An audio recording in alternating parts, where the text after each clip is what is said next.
All right, welcome everybody to Montgomery for All's January 2022 meeting. Tonight we will be talking about organizing in East County, but before we get started and get into that, just want to say welcome and do a brief introduction as to what Montgomery for All is.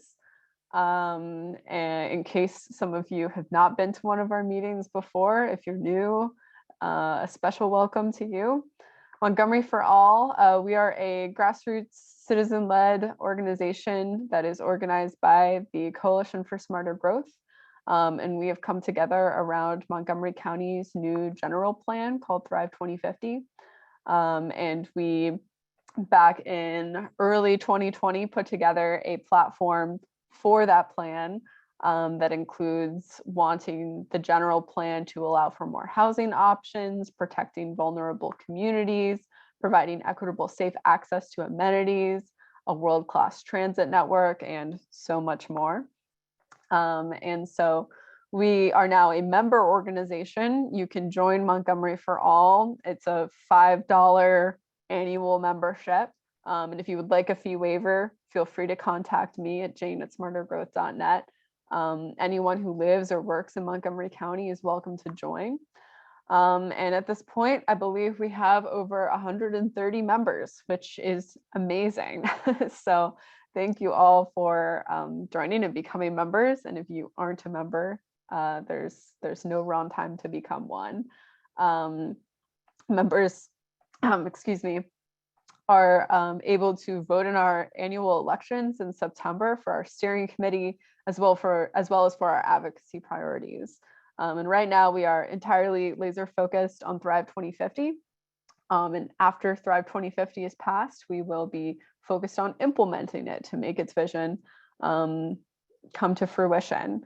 So we voted in our last elections to, after Thrive 2050 has been passed, to focus on affordable housing funding and zoning reform. But Thrive 2050, as I'll get to in a minute, has still not passed, is still being considered by the County Council.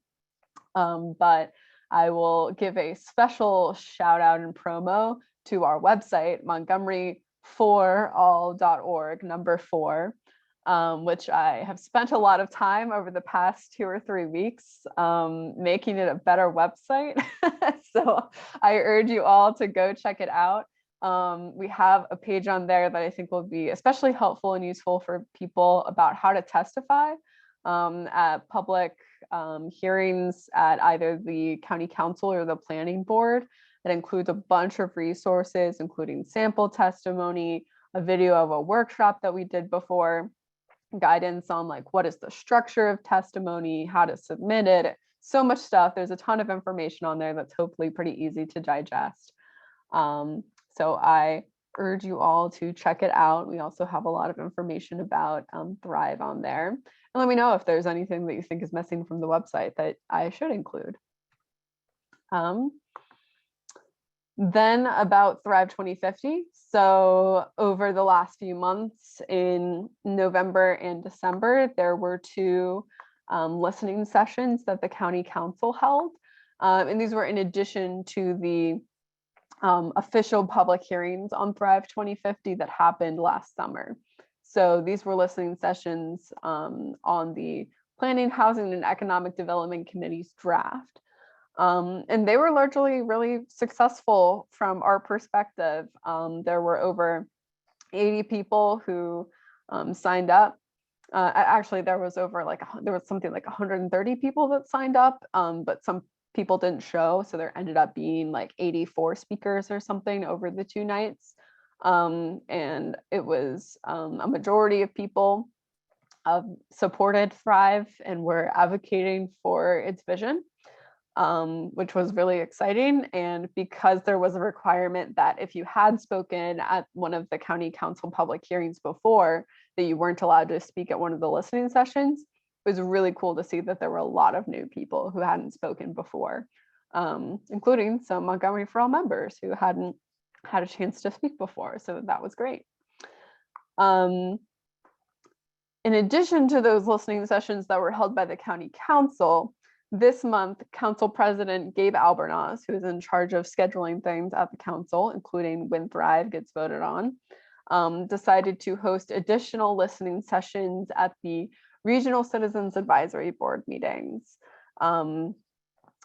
I won't go too much into explaining what those are, but basically Montgomery County is broken up into 5 regions. Each of those regions has a regional service center and a regional service center director that does a lot of sort of like constituent service type of stuff. And each of those regions also has a citizens advisory board. So the Silver Spring one happened already, as well as the East County one. And there is one tonight happening that is the Mid-County Citizens Advisory Board. So some of our members from Mid-County might be at that instead of at our meeting tonight. And then there's the Up-County CAP meeting, January 24th, and then the Western Montgomery County, meaning the Bethesda Chevy Chase area, January 27th. So if you live in one of those parts of the county, I highly recommend that you attend those listening sessions, especially if you have not really had a chance to provide your input on Thrive yet. That will be a great way for you to do that. And Gabe Albornoz is saying that he intends to schedule work sessions for February, but it hasn't happened yet. And so myself, as well as a lot of our partner organizations, are working on advocating to Councilmember Albornoz to go ahead and schedule those work sessions. And those would start after the final Western Montgomery County CAB meeting, as well as after the racial equity and social justice impact statement has been completed, which I've heard is supposed to be completed at the beginning of February. So that would leave plenty of time to do the work sessions that are needed by the full council to then take a vote before budget season gets into full swing, because budget season, everything is about budget season. There's not really much time for anything else.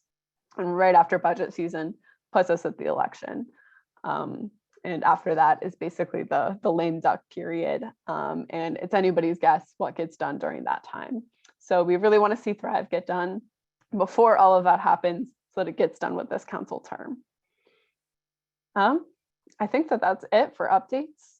You can email Councilmember Albornoz at that email address to urge him to schedule the work sessions and a vote. And if you have any questions about Thrive, please feel free to direct them to me, direct them to our website. Hopefully that can serve as a resource as well. We have a really great fact sheet up there, but I am always happy to answer questions. Which I guess I should pause and say, are there any questions right now?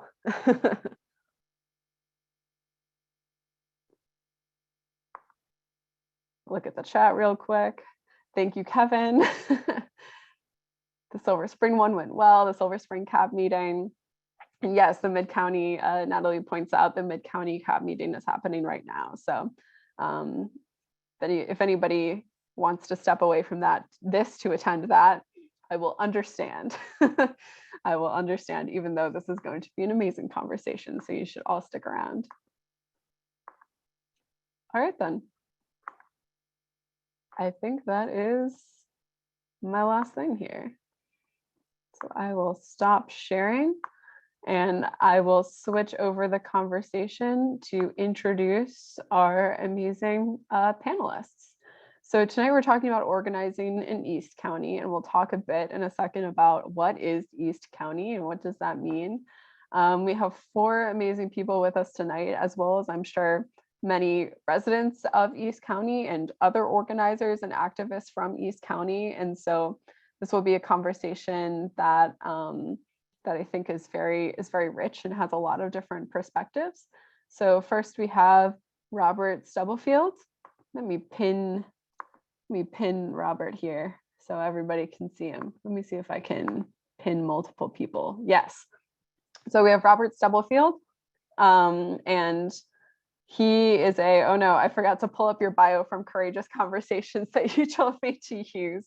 But Robert Stubblefield is involved with many different advocacy and activist initiatives across the county, including the Moses African I'm gonna get the name wrong because there's a lot of words, the Bethesda Moses African Cemetery Coalition. Can you correct me, Robert? It's the Bethesda African Cemetery Coalition. You were close. Okay, thank you, thank you. And involved with the Montgomery Racial Equity Network. I'm sorry, Robert, I didn't pull that up to be able to list the many, many, many things that you do. Would you want to give a brief intro? Sure, no problem. Well, hello everyone. I'm glad some of you, I've seen you all before. Glad to see you all. Happy New Year. For those of you I haven't met yet, I've heard wonderful things about you all. So my name is Robert. I live in East County. I got my start in activism and organizing in East County. And I'm just here. I'm glad to be talking about the important issues facing East County residents. And I'll guess, Jane, if you don't mind, I guess I'll pass the mic over to Tino. Tino, the floor is yours. Yeah, I can give a quick intro, and then Tino, if you want to elaborate. Tino is a door knocker and stranger talker. I really loved that with everyday canvassing. Could you talk a little bit really quick about what everyday canvassing is? Sure. So see fellow board member Eneshal Miller out here too. We knock doors and we, wave hi on streets and in public areas. And we talk to folks about what they love about Montgomery County, what they want to see change, apprise them to some of the big issues or connect some of their issues that they share with us to what's happening in the activism spheres around Montgomery County, as well as to resources that they might need in the moment, whether that looks like rent relief or a ride to the doctors because they don't have transportation. Awesome. Thank you, Tino. And then we have Eneshal Miller, who is with the Maryland Poor People's Campaign as a co-lead. For those who might not be familiar with the Poor People's Campaign, can you give a brief explanation as to what that is?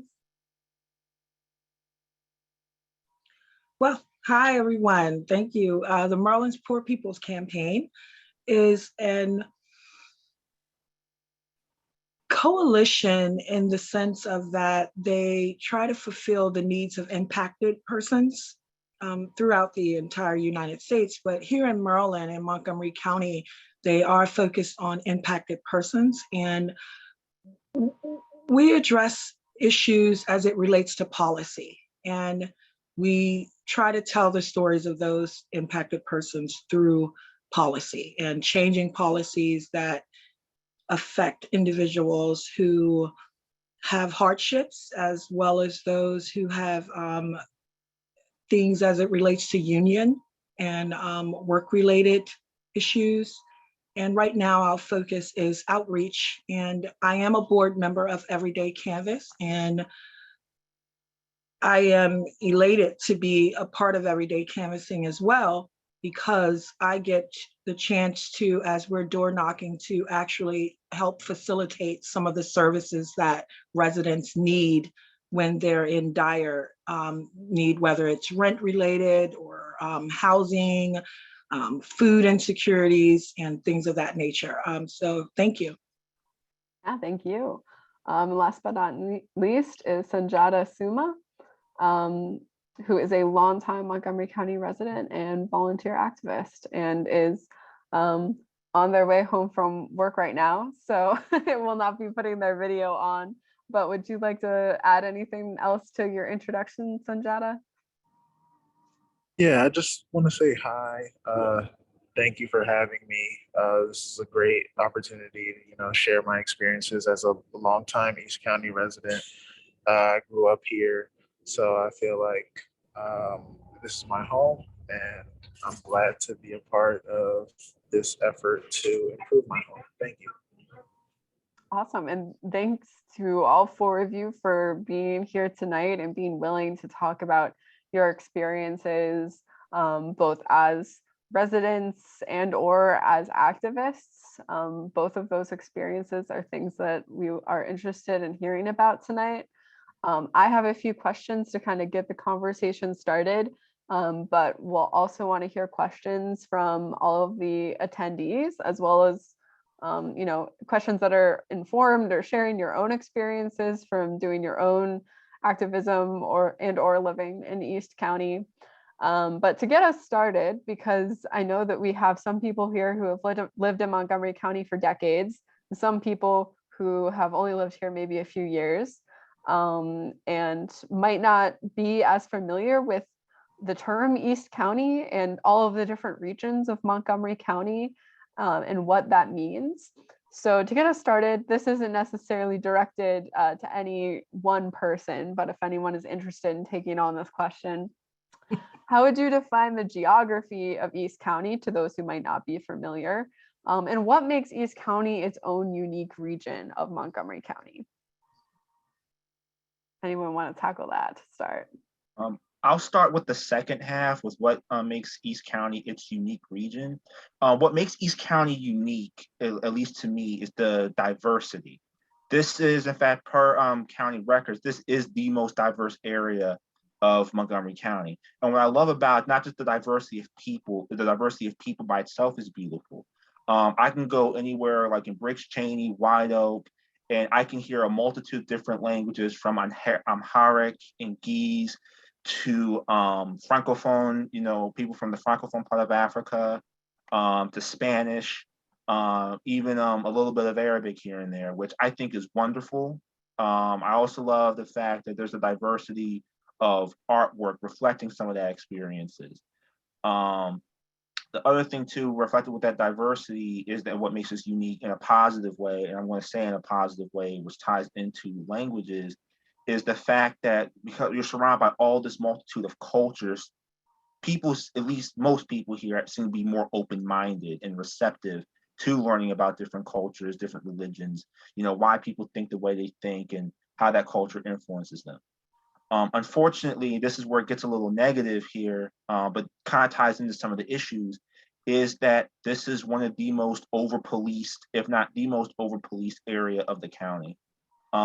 This kind of ties back not only to my experiences growing up, but even now in the work that I do, is that I see 1 to 2, maybe 3 police cars every hour on the hour. And that's over policing means we see at least 1 police car every hour on the hour is over police. I'm seeing 2 or 3 sometimes.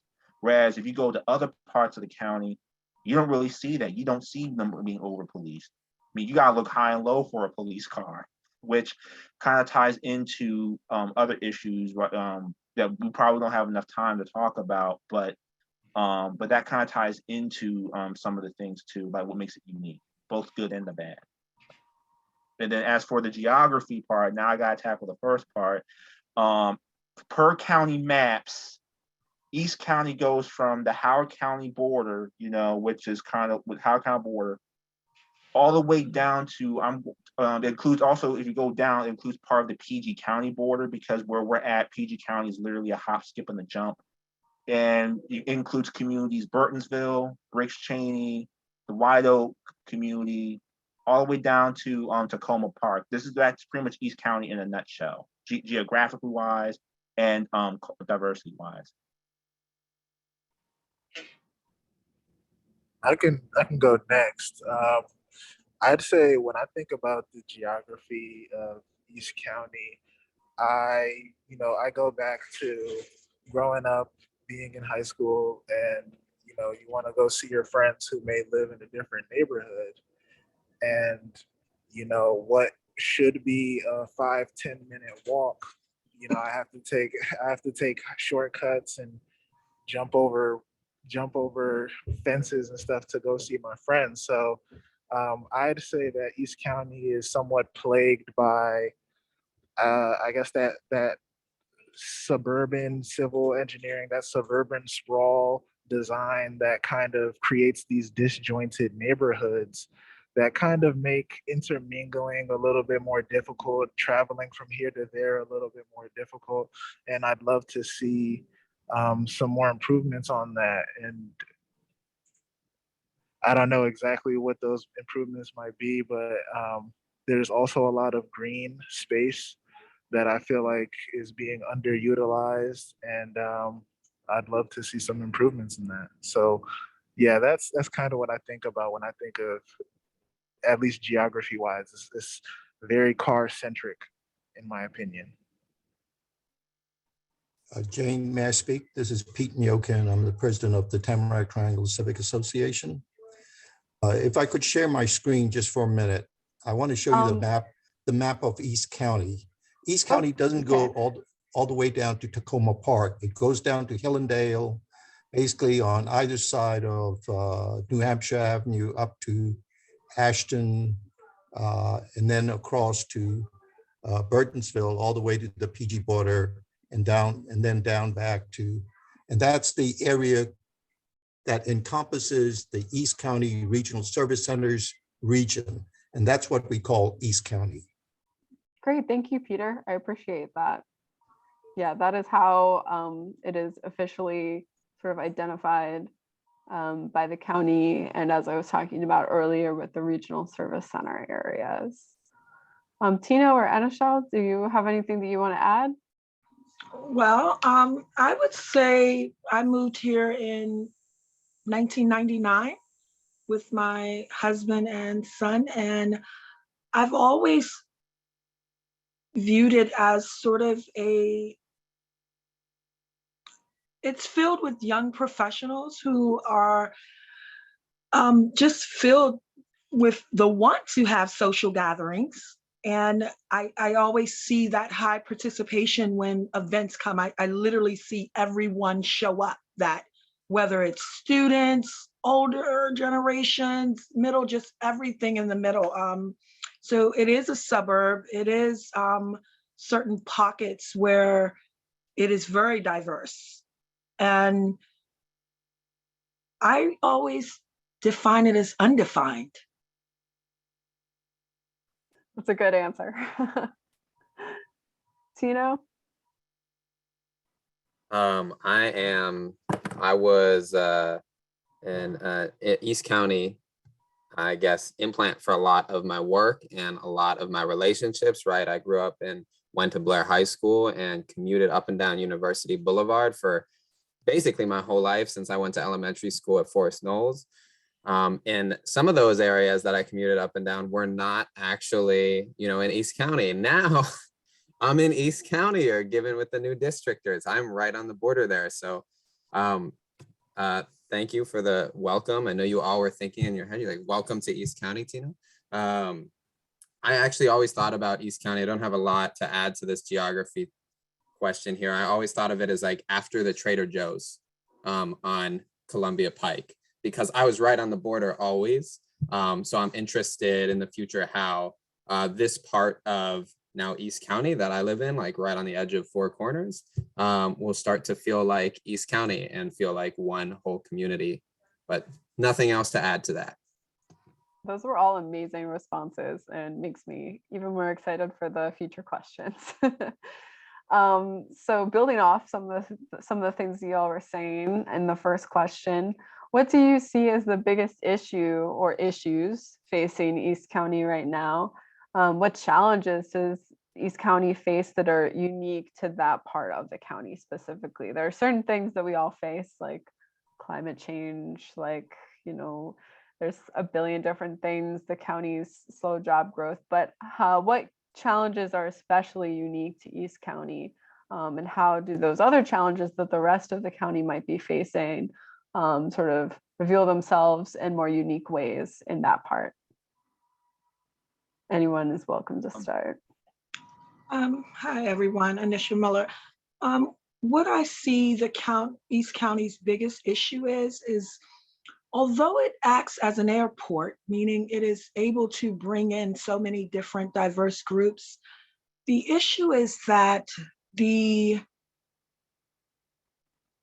public administration has not found a way to connect individuals to whether it be workforce development, certain educational needs, as well as technology. And I feel that although the other parts of the county face similar, I feel that East County is similar to, just like White Oak and other areas, I feel that it's like a crown, and in that dip of the crown, all the things that are supposed to be there are missing. So you just have these tipping points where they're only shown when we get at our weakest moments. And that's where you see where all the stability lacks. in its infrastructure. If you look at other counties, other areas throughout the county, they have the services that they need, and they also have that representation.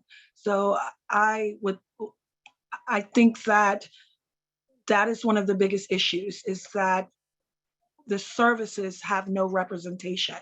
So there's a lot of strain on the community, and yeah. So when you say no representation, is that something that you hope will be remedied with the new East County Council District? Well, yes, I feel it could be remedied if they communicate with those who are lacking those services. And they would have to start there, because we always have a great turnout for certain things when it relates to dealing with problems, but we never have the actual individuals who actually need to be there to solve the problems, to assist them with solving the problem. Gotcha. Yeah. If I could tie into that, because Ms. Miller, hit the nail on the head, like the lack of services. Part of that reason is because historically, and this is kind of ties back to the first part, is that East County has been underfunded for a long time. I remember at a town hall back in 2018 in White Oak, then Councilwoman Nancy Florine said at the time that East County, this side of the county, had been underfunded for 41 years. Wow. To me personally, to underfund one area of the county, even for a year, is tragic. But 41, now 45 years, to me, that is that's done on purpose. That is done by design. And for me, that ties into the issue of racial equity in the sense, because historically speaking, given the history of certain areas in East County, some of these areas at one point were all Black farming enclaves. Tamarack Road was one such. There was another one in Fairland. There's another one in Fairland where Tanglewood now is. That was a predominantly Black farming enclave. What happened was the county took it, eminent domain, put some housing on it, and then said basically, you're on your own. And that ties into other issues that I've noticed in terms of constituent services, but also looking at things like transit equity and housing equity. East County, per county data, is considered a transient area.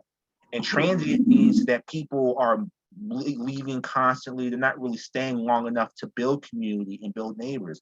Why is that? Rent. In some places, like especially in Castle Boulevard, the cheapest rent is $1,300 a month. In an area where people are making $35,000 to $40,000 a year, that's pretty much a good chunk of your paycheck. And this was a problem before the pandemic, but now with the pandemic and now the rent moratorium, is pretty much over. You have a lot of people trying to get rent relief, and they can't do that.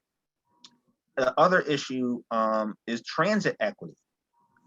This was an issue, when I was coming up in middle and high school, but even more so now, where you have people, waiting 20 to 25 minutes, sometimes longer, when the ride-on buses per policy are supposed to be coming every 15 minutes. Whereas if you go to Bethesda, you go to Potomac, you go to Boyd, you go to Chevy Chase, the ride-on is running like clockwork, like it's supposed to. I mean, don't get me wrong, I appreciate the fact that the ride-on is free now, at least for a while. I'm glad it's free. But even if it's free, what's the point of it being free if you still can't get to work on time, because transit equity is an economic mobility issue? And that's there was a study, I think it was done by the Kellogg School of Management, that said like the biggest indicator of economic growth mobility is your commute time.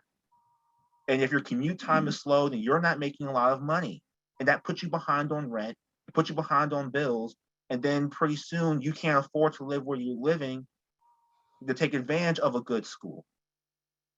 So those are some of the things. They kind of just like an intersectionality there. So Thank you. Yeah, so I really appreciated those answers. You guys took the words right out of my mouth.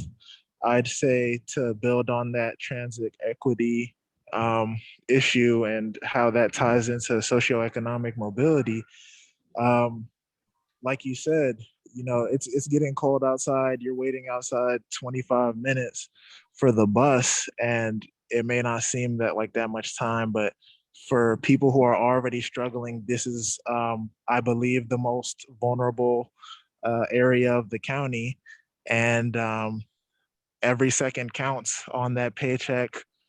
There are longtime renters who live here and they feel like they're lacking stability because the jobs that they need to pay their rent are 30, 45, an hour and a half away, and that's if you're driving, not if you're taking public transportation. I know I was recently on the job search and I'm looking at jobs in Gaithersburg, and I can't reasonably take a job in Gaithersburg because I don't have a car, and it takes like 2 hours to get to Gaithersburg by bus. And you know that's the type of stuff that's holding people back, especially renters, especially people. And it's like, how are you supposed to save up to try and buy a home, try to build wealth, try to leave something for your kids so they can have some wealth, so they don't have to start from the bottom? you know these are I feel like these are the key issues that East County is facing. And if I can add on the part of transportation, the transportation in East County, again, on Castle Boulevard, seemingly there are almost too many buses going back and forth, but they're going to one destination, Silver Spring. We understand that. But yet there is Laurel, Howard County, and other areas. Sandy Spring Road has no bus. So if you wanted to commute to get to Rockville in 15 minutes, you only could do so on the 201. In Burtonsville, the buses just don't make sense. They actually drive past where you live at. You would have to take a 25-minute to 30-minute walk, or you would have to walk down the highway, and you would have to try to find your way to East County when there are several bus depots where the bus does not come during hours where traditionally someone would work. If most residents have 2 to 3 jobs here in East County. So if you had to be to work at 10 o'clock, which most people work at those type of jobs, you would not get there unless you wanted to actually be really tired just to get to the bus stop, and it's not safe. So safety is an issue, as well as transit equity. Safety is important. We have a really a big, huge variety of children with intellectual delays here. I often see them walking down the highway, and I always wonder, why doesn't the bus complement the area where the community who works throughout the grocery stores, the CVS? There is no reliable transportation, and it's not safe. So that's one of the issues that East County faces on the outskirts. Yeah, and if I can just add something real quick, because I just remembered this, going back, tying back to housing, is that the rent-to-home ownership programs in Montgomery County are, for lack of a better word, poor. And I say that because if you look at places like DC, even if you make 6 figures, they will give you a grant that will either cover the part of or the entire down payment for a house. There's a similar program in PG, the same thing. We don't really have that. So, and to tie back to Sundjata's point, how can you save money? Because one of the biggest wealth builders is your house, the home equity. But how can you save up to buy a house, or how can you purchase a house if A, you're busy renting, so you can't really save money like you can, and 2, some of these rent-to-home ownership programs in the county are either non-existent or they're underfunded at best. That's another huge issue there too. Tino, did you want to add anything to the challenges facing East County there? I have stories that kind of connected with everything that everybody said here. I know there was a person that I was talking to. I know, Sundjata, you're commuting from College Park today, so that's a brick. I also, I remember knocking somebody's door who was like, yeah, I'm making my own business. And it was a beauty care line. They lived at Windsor Court Apartments, which is off of Castle Boulevard. And they're like, but for now I commute to Greenbelt and I don't have a car. And so sometimes I Uber to make it quickly to go to work, but otherwise I'm spending 2 hours to go to Greenbelt. And if I'm Ubering, that's $80 a week. I'm spending a whole utility every week, adding that to my other utilities, and my rent goes up every year as well. And I think about, when you guys talked about transients earlier, and it may start at 1,300, like you said. I think, Rob, you said that, right? But we know that in East County, it's not gonna stay at 1,300, right? Like it's gonna go up to 1,350 or 1,370. The next year it's 1,450, and they're jacking it up more than 5% most of the time. And so people end up coming in on a special of 1,300 thinking they're gonna get that, and that they've moved into a more affordable place than downtown Silver Spring. And they end up with a $1,600 single bedroom. They end up leaving because even if they started to love the community, their kids are going to school, they're paying way more and their wage hasn't increased either. And like you said, they're commuting outside of East County most of the time. And so they're also paying for things like that $20 Uber every day. That's a great segue to the next question I want to ask, based on what I hear everyone saying, is that especially Eneshal and Robert, with their answers at the beginning, talking about the historic lack of investment in East County, and how what do people want to see in East County going forward. It seems like it really ties in with the county providing more public investment in East County, and hopefully that's spurring private investment and getting the amenities and services that the rest of the county or many other parts of the county have, that East County deserves as well. But I've definitely heard from some other organizers as well that they're concerned that some of those investments will lead to even higher rents. Tino just talking about how the rent is always increasing there. How would you want to see the county approach investment in a way that would benefit the people who currently live there today? So how I would like to see how I would like the county to act is I would like them to start, being proactive. And what I mean by being proactive is that one is that we need to start investing in housing. We need to, and when I mean housing, I'm not just talking about building more homes. We also got to start looking at alternatives like cooperative housing. In some parts of College Park, you have housing co-ops. One of them is an art housing co-op for artists, where as long as you're producing art, whether you're painting, doing a poem, making music, etc., you don't have to worry about paying rent. Another thing that I would like the county to really start investing in is in community land trusts. Community land trust, for those who may or may not be aware, there's pretty much it's pretty much the community owns and operates that land. The government takes care of the basic amenities, basically making sure that grass is being cut on time, the water is being clean, you're having clean plumbing, that sort of thing. The reason why I say we need to take a look at community land trusts is because they work.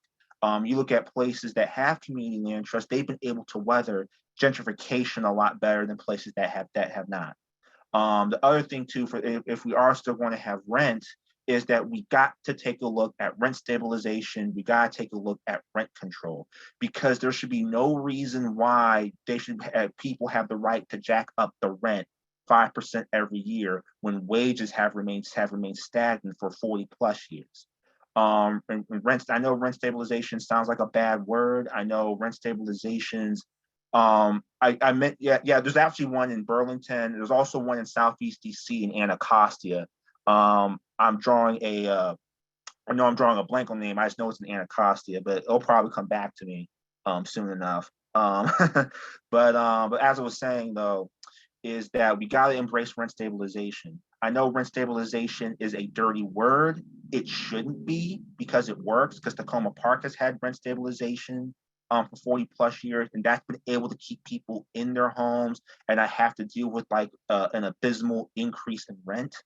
The other things too, that that the county has really got to really benefit the county, benefit people in East County, is they got to actually invest in community. They got to invest in thriving small businesses. They got to invest in people. They got to, and that means treating schools like palaces of learning. Because I remember during my time at Paint Branch High School, is that even now is that this is still one of the most underfunded schools in comparison to other areas.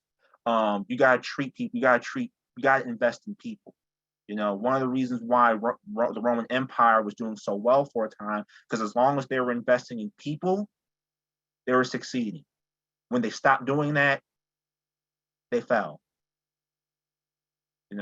It should be common sense, but but common sense ain't so common anymore, as my grandma used to say. So.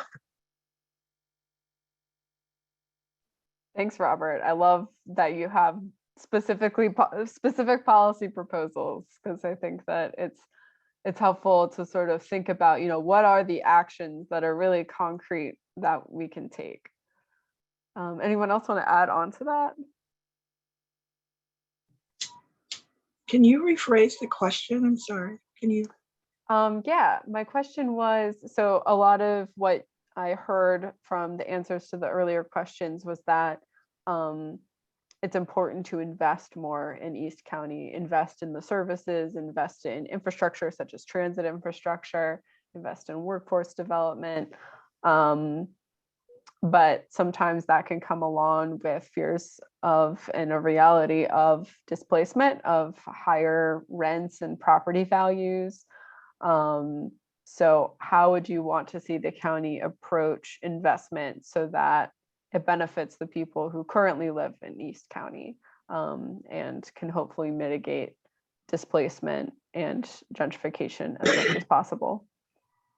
Oh, wow. So, well, we would hope that that wouldn't happen, but if people are displaced, that the county creates a fund for those who they are displacing, and also get some assessments done on some of the unfortunate housing code violations that I've seen when door knocking, from mice infestation to mold. And I always tell those families, we're immediately going to call code enforcement for you, but I still feel like that isn't just the end answer. I would hope that assessments are done on the impact of how these things really create poor health in already vulnerable individuals, and that if you are going to displace people because you want to create a new restructuring opportunity, that we have those individuals be a part of that for workforce development, as well as new job skills, that those individuals may be displaced, but they still have an opportunity to get a leg up, and that they're a part of that. So maybe that they can come back, because when you live in a community, your kids attend that school, you have your babysitter there. This is real displacement. And I think the county would owe it to residents to fix things all the way, not just put a Band-Aid over it and move people out of an area where they've been at all their lives. Thank you. Thank you. We do only have 15 minutes left, so if it's okay, I might move on to the next question. And if you want to sort of answer that and wrap in responses to the earlier question as well, totally fine, because I want to make sure everyone else gets to ask their questions as well. So my last question is to ask about the title of this event, your work organizing in East County. Talking to people, organizing them, trying to get them to affect change. What have you learned? What are the best practices for doing that? And especially if you've had experience organizing in places that are not East County and other parts of Montgomery County, what are the things that you would say specifically you have learned about doing that work in the place that is East County. I ask this because, you know, Montgomery for All, we want to continue to achieve our mission of bringing more people to the table in these discussions about community planning and development.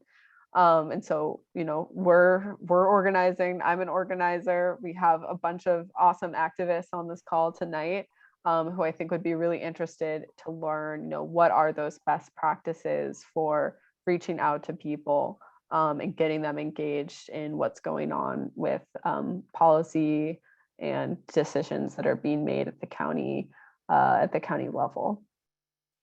Well, I guess I'll start off again. So I got my start in activism and organizing when I was 12 in education, primarily trying to petition, trying to get Black history to be made part of the curriculum, as well as, that was pretty much my main focus, but also getting more Black and Hispanic students into STEM. And what I learned all these years, you know, is that basically is that one is that schools are reflective of your community. If your school is underfunded, your community is underfunded. And one of the things I learned trying how to get people together is that you got to start just having a conversation, even if it's someone that you know you don't really like or you get bad energy from. Just talk to them. You'd be amazed that you'll be amazed at how many people have things in common when you just start talking. And then when you break down, and the second thing is that you have to break down issues in a language that they understand. Because the thing is that a lot of people, you know, don't speak like, they speak like casually, like, hey, what's up? How you doing? You know, they're not really talking like they are in a professional setting. You got to meet people where they are. It just basically means is that, you know, when you get to them, when you talk to them, you meet them where they are, and you talk to them in a language that they understand, they're like, okay, that makes sense. That makes a lot of sense. I want to know more about this issue. And when they know more about this issue, then you can come together and really talk about, now, let's talk about a plan, right? Like, let's basically talk about how we're going to get this issue solved and how we're going to get more people involved. And that's where you're start getting the meeting of the minds. And as I've organized here and even other parts of the county, especially in Bethesda, with trying to memorialize a cemetery, the African Moses Cemetery, is essentially, you got to talk about essentially why this issue should matter to you, why this issue should matter, why you need to care, and how this can affect the next generation coming along. So we don't have, so that way the next generations coming after us don't have to fight as hard, and ideally not have to fight at all. But those are some of the best practices. And the other thing too that I've learned is power concedes nothing. To quote Frederick Douglass, power concedes nothing without demand. It never has, it never will. You have to demand your rights. You have to demand these things. You shouldn't have to, but you have to demand that these things are doing. Otherwise, we're going to continue the same old, same old. Thanks, Robert. Sundjata or Tino? I want to give you guys a chance to answer as well. I'll let Tino take this one. He's the expert here. Nah. All right. So Sundjata and I both did a lot of canvassing in East County, particularly in the Castle Boulevard area and the renters surrounding the East County Regional Services Center. You know, we go out and knock doors. Everything Rob said is applicable. You can do that at a doorstep. So just echoing Rob and going door to door, I think also we got to demand that our representatives are doing this work too. It's not just about us holding them accountable. It's ridiculous that you can be called and labeled and titled a representative and not work to represent. I think that representatives need to be out in community knocking doors, talking with folks, calling folks themselves. And if they're not doing that at least once per week, then what are they doing? Amen. Eneshal, did you want to add anything? Well, first I would like to say that I'm a Black woman, of course, and I don't feel like as any other race outside of being non-white that There is a different language, actually. What is being created here is crime. When we don't address issues in the community, we create crime. When we don't have transportation and reasonable rents and reasonable representation, means that you're not doing your job. I prefer to hold people accountable based on what their deeds are. I make it my point to write at least 100 letters a week. And I make sure that I get community members to do the same to make sure that people actually lose their jobs. It is not fair to residents who pay their fair share and work and do the same things the other, groups get to take advantage of. And when we decide that one group does not deserve something based on whatever the reasoning may be, we are creating problems. So I believe that negative brings negative. That's a negative response to what human needs are. So the one goal of mine is to make sure that the community is attacking in the same way, with the same interests at heart as the other side, so that those things can be known to all decision makers, that this isn't the right person doing this job, and making sure that we put individuals as decision makers who actually care about the needs of everyone. It's not going to make a difference if a white person is walking down the highway and they're ran over by a car. It would just result in death. So transportation and housing and all the other things that East County lacks or Burtonsville lacks, it is for everyone that we fix these problems. And I'm hoping that with the reconstruction that we understand that we're out knocking doors to make sure that residents understand that they have rights, and that the things that everyone has let get pushed under the rug, we're willing to address those issues with the residents. And we're giving them the tools and the resources and the wherewithal to understand what that looks like and what they need to do. Those things normally result in lawsuits. So as we are thinking that we will displace members of the community, there are also reasonable concerns that have to be met for these residents. So that is how I address issues when I see things not being done correctly. Thank you. And 100 letters a week, that is incredibly impressive, and a goal for all of us to try to live up to at least a fraction of that. I don't see too many questions coming in the chat. We don't have too much time left, so feel free to put your questions in now. Sebastian has also been putting in some great nuggets of wisdom and experience into the chat. And Sebastian was the speaker at our last meeting in December when we talked about the flash on Route 29, and it's also a Burtonsville resident. Would you want to say what you put in the chat, Sebastian? Sure. Just the two biggest challenges that I see when I'm organizing, and I do a lot of organizing in the Burtonsville area, is the first one is there's a lot of turnover of people, and we get people that are very excited, very motivated. They try to get involved, and then they decide they want to move somewhere else to be closer to their work or closer to amenities.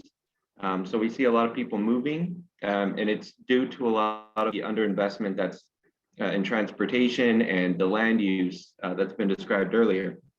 But I think the second item that's challenging for organizing is just there's been, as I think as Robert mentioned, just decades of underinvestment that shows up in the data when you look at the county budget. And we've got places like the Burtonsville Crossing Shopping Center, which has been empty for 10 years. And when we try to organize, we get all these people saying, how is it possible that you think you're going to get anything done? Because I've lived here my whole life and we've never seen anything good happen. And so it's really a big challenge to get people to be excited about public participation when they don't see any clear results. And then when I feel almost as if, I think this is a safe place to say it, I feel like the county sometimes is gaslighting the community by saying, oh, we developed this great transportation project called Flash. And Flash is a good improvement, but it's really not what, it's not really accomplishing what people need. We need a reliable transit network that doesn't get stuck in traffic, and the Flash doesn't have bus lanes. It doesn't have dedicated bus lanes. And so because of the underinvestment, and when there are big investments, they get watered down, it's really challenging to get people excited for projects, because they say, it's just, how is it possibly going to benefit me when I haven't seen any big results for me? But I am very optimistic that we do have a lot of things coming up in the future. We know that Eden's, the owner of Burtonsville Crossing, they are working at re-tenanting and redeveloping their shopping center. The park and ride next to Burtonsville Crossing, the county and the state are putting in a lot of money in redeveloping that. Hopefully we can get some mixed use in Burtonsville Crossing. And the other thing I'm really excited about is, this is coming up really soon, is the White Oak Town Center, which is right around where the MVA, the Chick-fil-A, Tech Road are. That project is moving forward, and there is going to be a new shopping center there pretty soon. And so I think there are a lot of wins that we can look forward to in the near future. So I wouldn't want to just say it's hopeless. I think there's a lot of potential, and we're moving in the right direction. And I think it's really great that there's so many organizers on this call. So thank you for letting me share. Thank you, Sebastian. And I'll let that, now people have started putting questions in the chat, but one of the first questions was from Tina Slater, and she was asking what, from the organizers' experience, is like, how do people in East County feel about the Flash, the express bus service on US 29? And I'll add into that, since this will be the last question, from talking to people, how do people feel about the Viva White Oak development moving forward? So yeah, two things, Viva White Oak and Flash. Like, what are the impressions that you all get from people when talking with them on the ground? Or your own personal feelings? Yeah, so for me, as someone who uses the Flash regularly, it's been getting me to work every day. So I appreciate it. I don't quite see any flaws in particular to mention. I will say that what was it about development in White Oak? I don't know how useful a shopping center will be. I don't know what kind of decision making went into that to say that there needs to be a shopping center. But I appreciate the investment. I appreciate the development. I'd say that maybe look deeper into what the people need for those kinds of decisions, because I don't know, another shopping center seems not necessary to me. Thanks, Sundjata. Go ahead, Rob. So so some of the people I've talked to about some of the economic development plans, like the Viva White Oak plan, many of the people I've talked to have some serious concerns. And looking at the plan, I can see why they have those concerns. Reason for that is because, and this ties back to Sundjata's point, yes, they're building a shopping center. Yes, they're talking about building all these commercial properties. But yet when it comes to Viva White Oak, it's like, but where are the residential? Where do the people want to live? The other aspect ties to how is that going to affect people that are already living in White Oak? There's like the fear of gentrification and displacement there, which typically comes from, and some of these people feel like they never really had much of a say in voicing their concerns for the Viva Waido plan. And if you're going to build these things, this is what we want to see as residents. How can we still be here for the long term?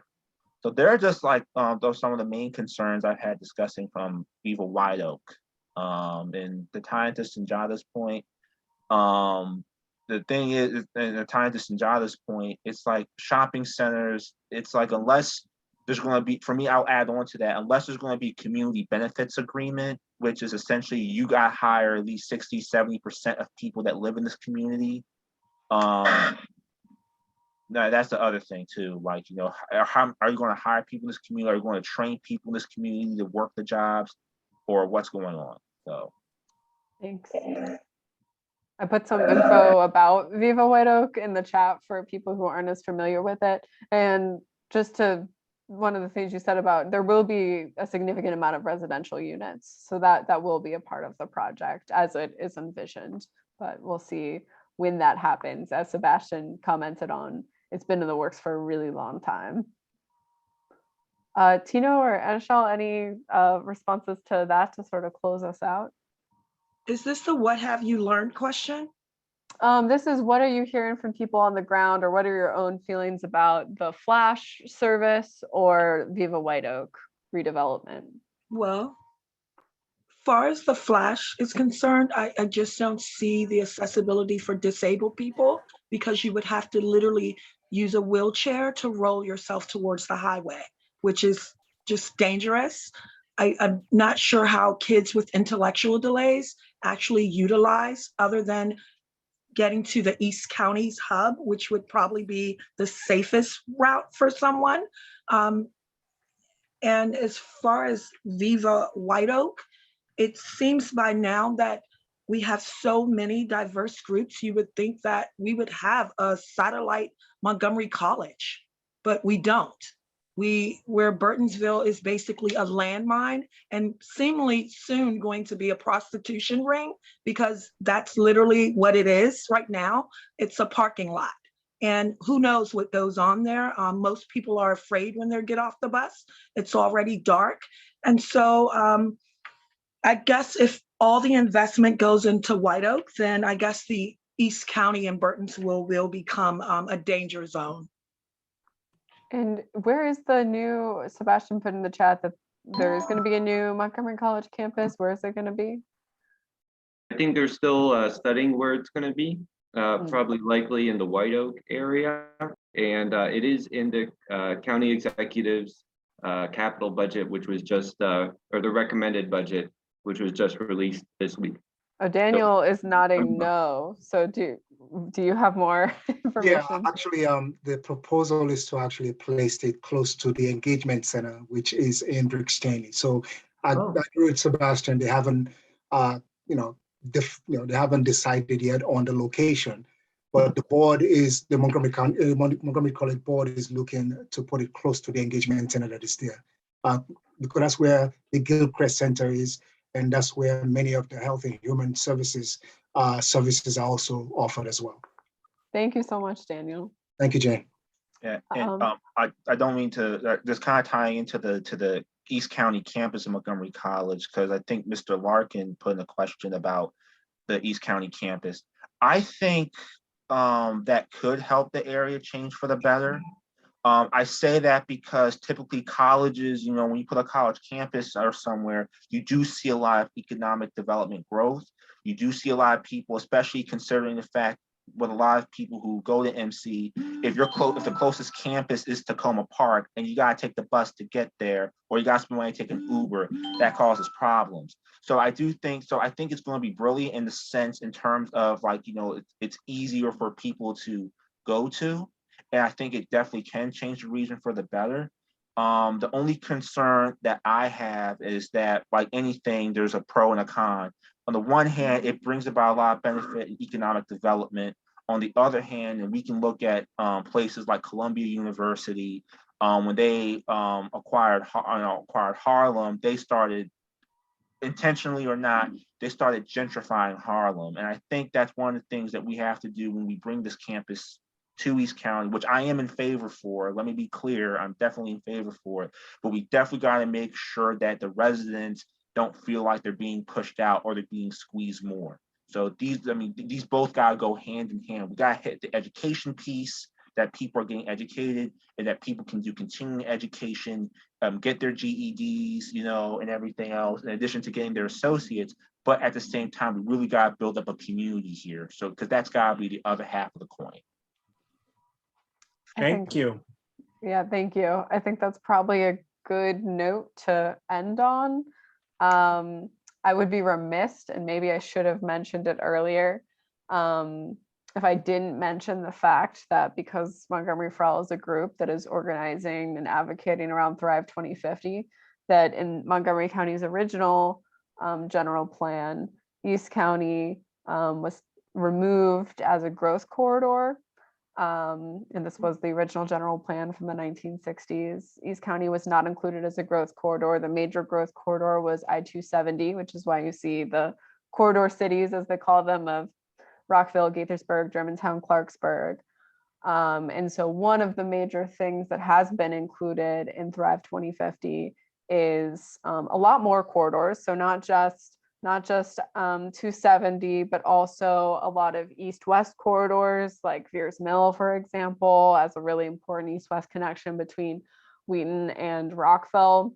And then also US 29 going up the core of East County.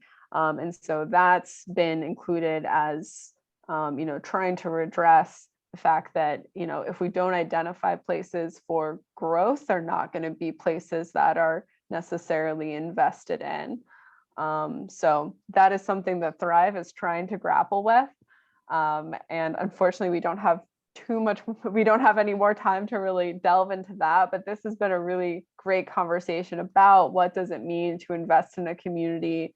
What are the concerns that East County is facing? So I thank all four of our speakers, Robert, Tino, Eneshal, Sundjata, for being here tonight to provide those insights. And thank you to everybody who stayed on and was a part of the conversation. This will be posted on our YouTube channel, so feel free to check it out there and share with your friends. Have a great rest of your week, everyone. Take care. Thank you all for having us. Peace, y'all. Much love. Love all. Bye. Thank you for coming. Bye-bye.